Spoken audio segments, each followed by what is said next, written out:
Hello again. I'm going to make a chicken tray bake. It's a really clever way of putting together a whole meal in one container that you can just shove in the oven and then leave it to cook. So here we go. Now the first thing we need to do is work out what size of container you're going to use, and because I'm doing this for 3 people, that actually would be too small, so I'm going to go with my big roasting tin, and that gives me plenty of space. So the first thing to do is decide what you want to put in, what your family like, and I'm going to use an onion and some garlic and some peppers. I'm going to put in some cannellini beans, and I've got some tomatoes out of the freezer. If you've got fresh ones, that's fine, but it's a perfect thing to use the frozen ones that you maybe had too many in the autumn and decided to put some in the freezer. This is perfect. And I've also got some chorizo, and I've got 6 pieces of chicken thigh that's got the bone in still and the skin on, and that goes on very last of all. So the first thing to do is to get the onion chopped, and really it doesn't matter, this is all very rustic. So a bridge, cut it in half, and then maybe cut that one into 3. That goes in the tin. The next one into 3. And just that goes into the bottom.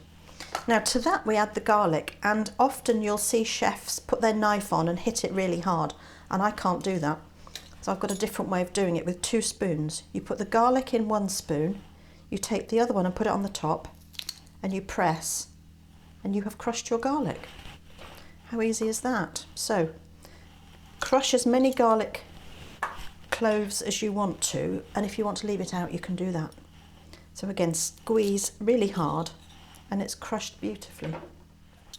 So there we are, that's our garlic. Now let's put the tomatoes in, and you can spread all this out as you get more in there. And the next thing then are the peppers, and you might think 2 whole peppers for 3 people is quite a lot, but we actually really like peppers, and so that's something I want to put plenty of into it. Cut the side off, and then you can see exactly where the seeds are, and you can then avoid them as you cut down. Go all the way round, take the bottom off, and then that's your rubbish. I might keep that little piece there. So those chunks can go in, and I might just cut those in half. That can go in, cut that one, and cut that one. So that's the yellow pepper.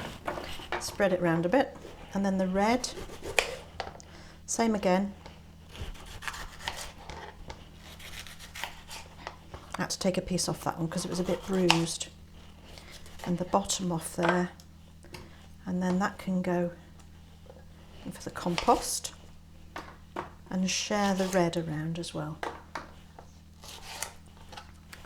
Now I'm going to put the cannellini beans in. I've drained them and washed them because they come in this liquid that we don't want. So I'm putting those in now simply because they will stay moist and they won't burn if they're under everything else. So a tin of cannellini beans, you could use red kidney beans or chickpeas, whatever you like. And then I'm going to put in some chorizo, and again this is diced cooking chorizo.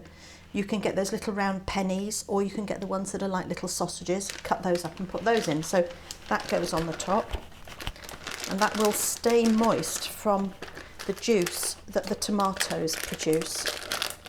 It does have a tendency to burn a little bit.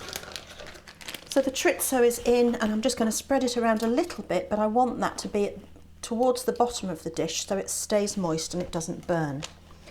So that's rubbish, let's get rid of that. Now onto that we can put some herbs, and I've got rosemary, and it's just about 3/4 teaspoon that you sprinkle over the top. And then what should we put on next? Let's put the chicken on next.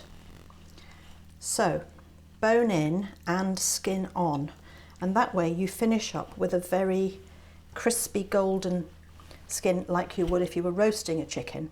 So there's the last of the chicken going on the top, and it's sort of evenly spaced out.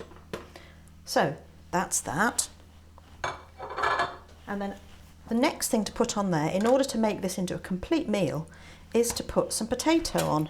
Now I'm going to put some diced potatoes on there, some small cubes of potato, and they will sit on the top, and that will ensure that they get cooked. So I'm going to take slice off there and then turn it over so that I can cut some more thickish slices.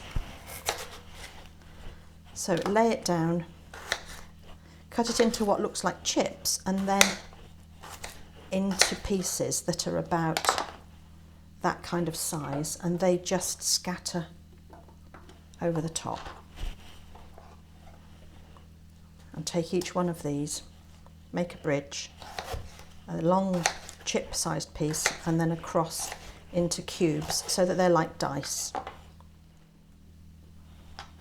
And the last piece of potato. So we've got our meat, we've got our vegetables, and we've got our carbs in the form of our potatoes. So that's everything in there. The last thing we need to do now is to put some salt and pepper on. So a good sprinkle of salt, several twists of pepper,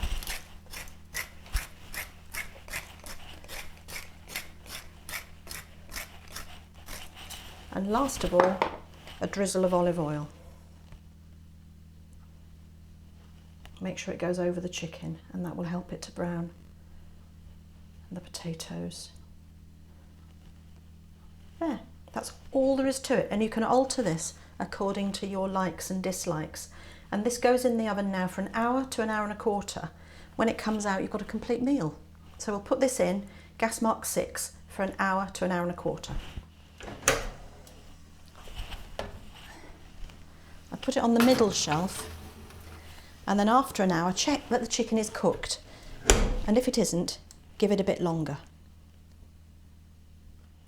Right, now let's have a look at this. It's actually taken a bit longer, but we've got to be sure that everything is cooked. And that's the chicken and the potatoes. And the best way to tell is just to use a pointed knife and just see how the potatoes feel, how soft they feel. And you can see that we're getting some nice brown crispy bits. Everything's looking good. And the chicken skin is lovely and crispy. So that's pretty much done. So have a go at this, see what you think, and you can alter the ingredients, but make sure your tray is big enough when you start off. I hope you like it. Bye for now.